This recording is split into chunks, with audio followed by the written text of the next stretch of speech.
oh boy, what a wild ride. After an agonizing wait that felt like an eternity, Severance finally aired its second season a couple of months ago, and in the blink of an eye, after 10 weekly episode releases, it's over. Now that I've had a couple days to digest my thoughts after the credits rolled on that powerhouse of a finale, I feel like I can now accurately share my feelings about this highly anticipated season. There's a lot of expectations riding on this one, especially for people like me. For those who didn't watch my review of Season 1, I watched this back in 2022 when it first came out. Its carefully crafted story that exploded in the brilliant season finale had me hooked like I've never been hooked before. After that, I consumed everything to do with Severance. I rewatched the show multiple times, I scrolled through internet forums, I watched countless reviews or videos on theories, predictions, and news. And when I sat down to watch the premiere, I can't deny that I was a little nervous. Don't get me wrong, I had faith in the cast and crew, but I can't even count how many promising TV premises that seemingly had the seeds of something great have been totally botched in the subsequent seasons. I'm looking at you. So, to get this out of the way now, let's start off with the most important question. Was Severance Season 2 worth the wait? Oh yeah, it sure as hell was. No doubt about it, this season was good. I absolutely adored it. It met and even in some places exceeded my expectations. It's pretty clear to me now that this show has a plan, and it honestly feels like witnessing history to watch it unfold before my own eyes. So let's break down exactly why Severance is still a masterpiece. Let's start off with an aspect that I think is majorly improved over the first season, and that's saying a lot.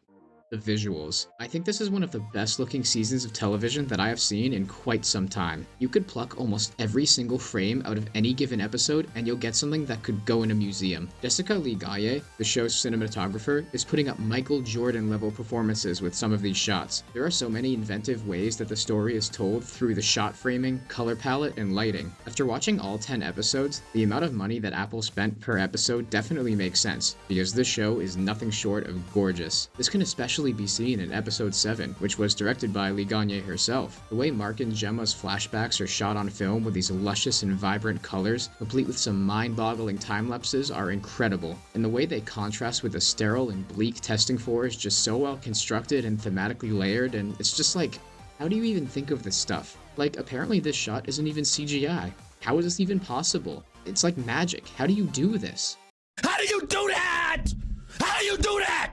What a way to make your mark as your directorial debut. And I have so much more to say about this episode, but I will of course get into that later. The camera movement feels a lot more dynamic in this season too. There's a lot more quick zooms and one takes, and especially a lot more handheld shots. Normally, I tend to not be a fan of shaky cam being overutilized, but in this case, it's only used in the more intimate moments of the show. It feels like we're getting this raw, unfiltered look into the characters' lives, and it's just another way this story tells so much visually without a single line of dialogue. I also love that opening scene from episode 1. It apparently was shot over the course of 5 months, and if you rewatch this scene with a closer look, you can kind of see why. There are countless different cameras, focal lengths, angles, and even some CGI mixed in there, and it creates one of the most fun sequences in the entire show that I found myself revisiting way more than I expected. Another thing that is somehow impossibly improved this season is the acting. Like, everybody from last season already gave us Emmy caliber performances, but somehow they managed to go even harder, and I mean it. Even the actors that weren't a part of the main cast are just putting on a clinic. Everyone,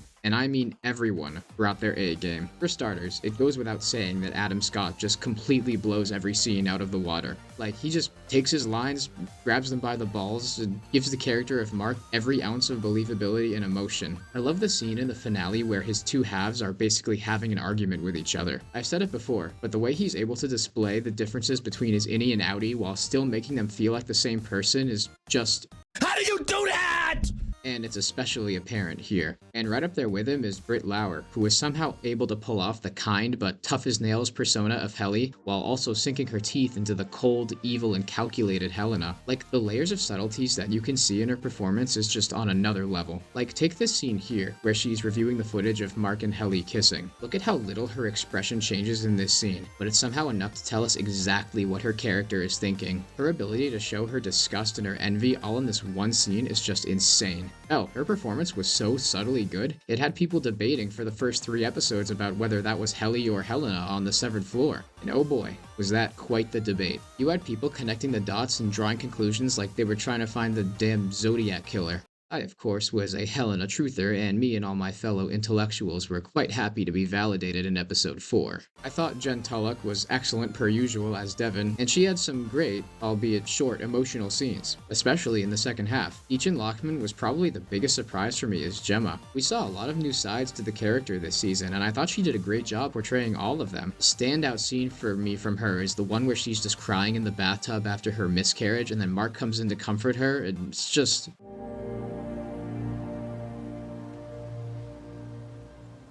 Like I said, I'll talk about that episode later. I also think Olafur Dari Olafsson went pretty understated as Mr. Drummond. He's just got that on-screen presence that just radiates intensity and intimidation. But once again, I gotta give my favorite performance award to none other than Tramell Tillman. When I tell you that this guy can act, I mean it. He's playing a delightfully villainous and intimidating antagonist, complete with depth, emotion, and above all else, humor.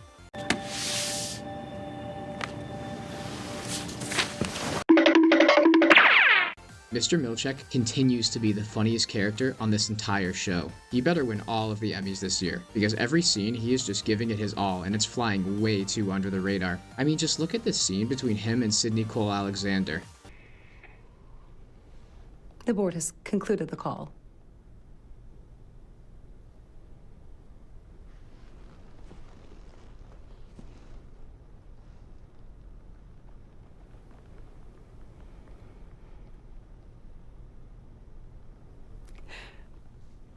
Congratulations, Seth. Like, there is just so much subtext, so much being shown strictly through acting, and it's just... How do you do that? And on top of that, the writers answered my prayers and gave us another scene for Tillman to show off his absolutely insane dance moves. This is a man who has aura. I'm sorry, this is peak television. The fact that a scene like this can occur in a slow burn mystery sci-fi drama and it works, like, come on, man. Also, Milchek has some killer fits this season. Like, he's rocking the turtleneck and then they got him in the fur coat with the matching beanie. My man's looking kinda drippy. But anyway, I could honestly go on and on about every actor in this entire season, but that would just take up the whole video. My main point being, every actor and actress absolutely nailed it, and I better see some Succession levels of sweeping at the Emmys this year, or I'm rioting. And while we're on the topic of characters, I feel like I can say that I was mostly satisfied with the way that they were developed this season. Mostly. As expected for Mark, his arc was the one that I found myself most intrigued by. Him slowly coming to terms with Gemma actually being alive, and then his immediate decision to reintegrate was equal parts heartbreaking and gripping. And as a side note, I always love it when an actor can do a good job at just looking miserable. Like, just look at Mark in some of these scenes. This guy is going through it. Then on the flip side, his innie's journey of wrestling with wanting to help out his outie's wife and his love for Helly is pretty interesting stuff. And yes, I will admit that maybe I was possibly wrong about the Helly and Mark romance. Some of you may recall that in my review for Season 1, I criticized this relationship for not being developed super well and it feeling like it kinda came out of nowhere. However, after reading some of my comments and a few more rewatches, I realized that I may have been looking at it the wrong way. I realized that, while subtle, the signs were definitely there. And I also realized that this isn't love in the traditional sense. It's unique and has unconventional aspects, which makes sense in this very unconventional world. And as for Season 2, this relationship plays a pretty big role,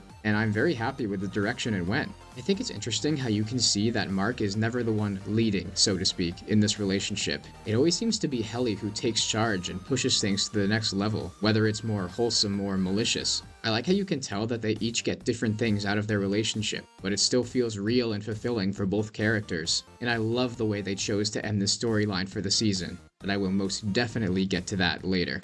As for Helly, I thought her character had some pretty nice moments too. Like I said before, seeing Britt Lauer's ability to play this stone-faced villain is just so much fun. And then it's really sad to see all of her friends slowly lose trust in her throughout the season after she's outed as an Egan. It's also insane to think about the timeline of those moments too. Like, she went from getting tackled by Miss Cobell to being drowned in an icy pond seconds later. What an absolutely wild sequence of events from her perspective. As for Irving and Dylan's character though, this is where I have a few complaints. In the first 3 episodes, I thought all the stuff with Irv was great. Seeing him at his lowest point after realizing that Bert has a husband on the outside, while also slowly getting suspicious of Helly is all good stuff. I also really like the way his friendship with Dylan is portrayed, and I thought they had some of their best moments in these early episodes. And the way Irving's suspicions culminate in those crazy final moments of episode 4, where he goes from trying to drown Helena to comforting Helly, is just so well done. And what a performance by John Turturro too, a legendary actor whose skill completely goes without saying. And this kind of highlights my issue with his character. While his Innie's death scene is very poignant and hits hard, I feel like the show kind of shot itself in the foot by writing his Innie out of it. Watching these 4 characters together was one of my favorite parts of Season 1, and you can definitely feel the giant hole left by their dynamic in the second half of Season 2. I don't put too much blame on the show though, given John Turturro's comments on not wanting to return after Season 2 if they were just gonna make him sit under those bright lights in an enclosed space. Like, fair enough, John. You've been doing this for a long time. You've earned the right to want that. But there's still a lot they could do with Irving on the outside, but they just kind of don't. Like, there are definitely some interesting things going on, like his tense dinner with Bert and Walter from Fringe, but his outie scenes were so sparse, and they didn't really give me enough to chew on to keep me interested. And maybe he'll be back for Season 3, because his final scene with Bert just made no sense to me. I get that Drummond raided his house and he had to get out of there, and I understand Bert's reasoning for wanting to help him, since he felt guilty for his early days as a Lumen goon. Goon. Goon. God damn it, my brain is so broken. But the part that doesn't make sense is that he just gets on this train and that's it? He's leaving forever? Like, bro, all you brought was your dog. Shouldn't you pack a toothbrush or some clothes? And while we're talking about undercooked storylines, I feel like I wanted a little more from the Dylan and Gretchen arc. Like, don't get me wrong, the stuff we did see was great, with Merritt Weaver's soft and sympathetic performance complementing Zach Cherry's brash comedic timing, and it's such an interesting and disturbing concept to fall in love with someone's innie while falling out of love with their outie. But that kind of highlights my problem. I wanted more of that.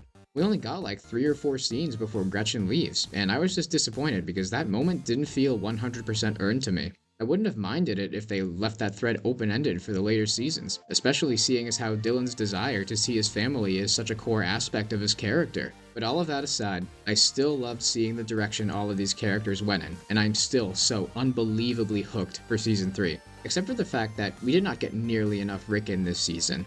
Like, where's my guy at? I'm having a severe Rickon deficiency right now.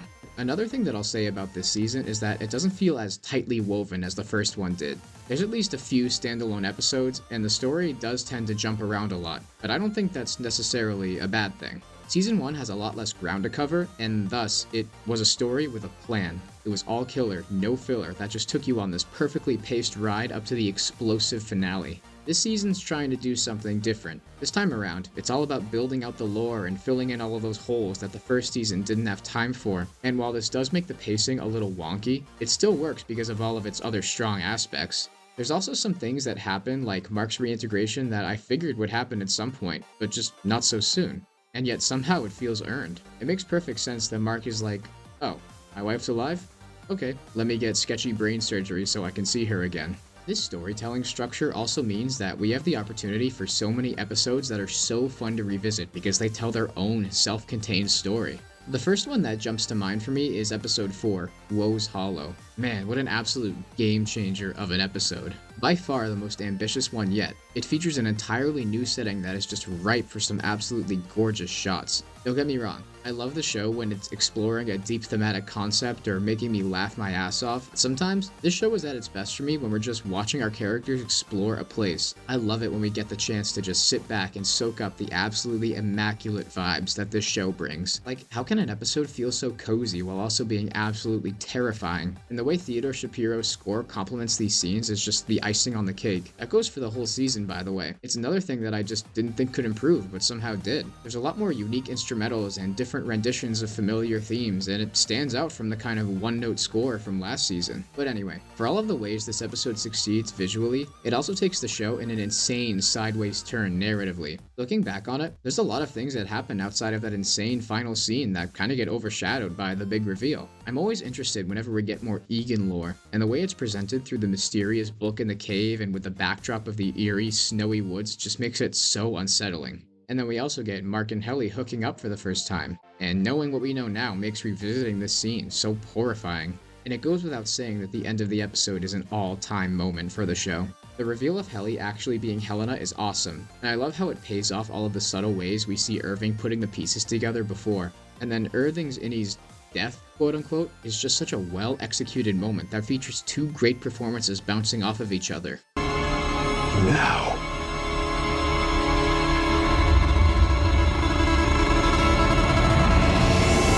That's just good television right there, man. Enough said. Another episode that stuck out to me was episode 7, Shikai Bardo. This is the first of 2 standalone episodes in a row, and this is definitely a case of nuclear bomb versus sleeping baby. Not to say the Cobell episode is bad by any means, and it definitely does not deserve that low of an IMDb rating, but it without a doubt pales in comparison to this one. I am not kidding when I say that episode 7 is breathtaking. It's a visual masterpiece that's any filmmaker's wet dream. It answers so many of our burning questions that we've had throughout the entire show, and it packs so much mystery, romance, and heartbreak into its 50 minutes. This episode just takes the show to an entirely new level. Seeing Mark and Gemma's relationship through this sort of ethereal vignette style is just such a stroke of genius. Having the flashback scenes shot on film makes it contrast so well with Gemma's cruel present in the brightly lit and unforgiving Lumen. I love how fast-paced the episode moves, but none of it feels rushed and everything is just perfectly lined up. The transitions, the time lapses, the lighting, the acting, literally everything.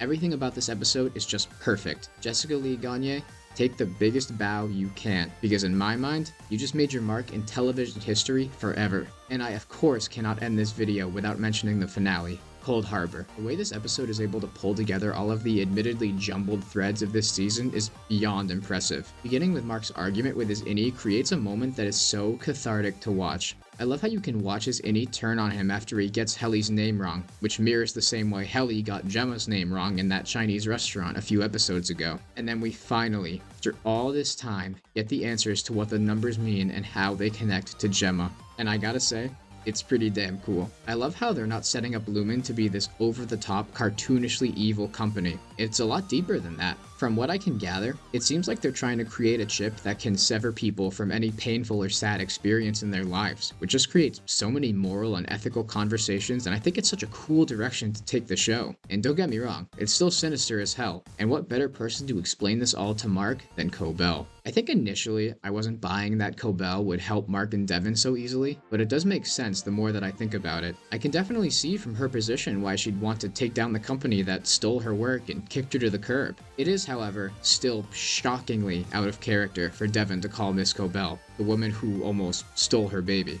But I'm willing to overlook it because of the great storytelling that follows it. But anyway, once the finale gets to Lumen, things get wild. Mark finally completes Cold Harbor and shares a very sweet moment with Helly, and then we get what is probably the funniest scene in the entire show for me. Milchick beefing with the wax statue of Kier and then putting on some absolutely killer dance moves, complete with a marching band in the background, is just an insane sequence that somehow doesn't feel out of place. And then when Mark escapes, the series does something else new. It gives us some action. Watching Mark fight Mr. Drummond had me like, Damn! and then having him accidentally kill him when switching to his Audi is somehow both funny and horrifying. And from that point on, the show just pulls off another one of its signature edge-of-your-seat, pulse-pounding moments that it's becoming known for. Mark and Gemma's reunion is so satisfying, but so painfully bittersweet, and his final decision to stay back with Helly is one of those plot twists that you somehow don't see coming, but it still makes perfect sense, and it's like poetry. It rhymes. Because the whole point of Cold Harbor was to test if the Severance barrier could hold Mark and Gemma's love. And we can see when Mark rescues her that it doesn't work for Gemma, because something deep down tells her innie to trust him. But heartbreakingly enough, it does work for Mark. And that final shot, man. That final freeze frame that pays homage to those 60s movies and leaves us on a perfect note for this season is just the cherry on top of another ridiculously good season. Television's current best show. Bar none. But now, of course, that begs the question, is Severance Season 2 better than Season 1? Well, I'm not sure. It's such a tough decision, but I'm inclined to give the edge to Season 1. I don't know, I think I have, what's the opposite of recency bias? Oldnessy bias? I just think that Season 1 is perfect from front to back, no complaints. And there's just a few very minor things this season does that keep me from putting it above the first. But the fact that Season 2 comes close is a very strong testament to its quality. Severance is still going extremely strong, and I'm glad that people are finally, after all this time, realizing that this show is good. Seeing people make fan cams of Milchek and seeing it referenced in ads and by celebrities just puts the biggest smile on my face. And I am not kidding when I say that Season 3 cannot come fast enough. But until then, I'm gonna give Season 2 of Severance a 9.5 out of 10. By the way, I just want to say a huge thank you to everyone who's subscribed so far. We're currently sitting at around 500, and it's amazing that that many people thought my stupid videos were good enough to click that button. So seriously, a big thanks to all of you. Here's to many more. See you in the next one.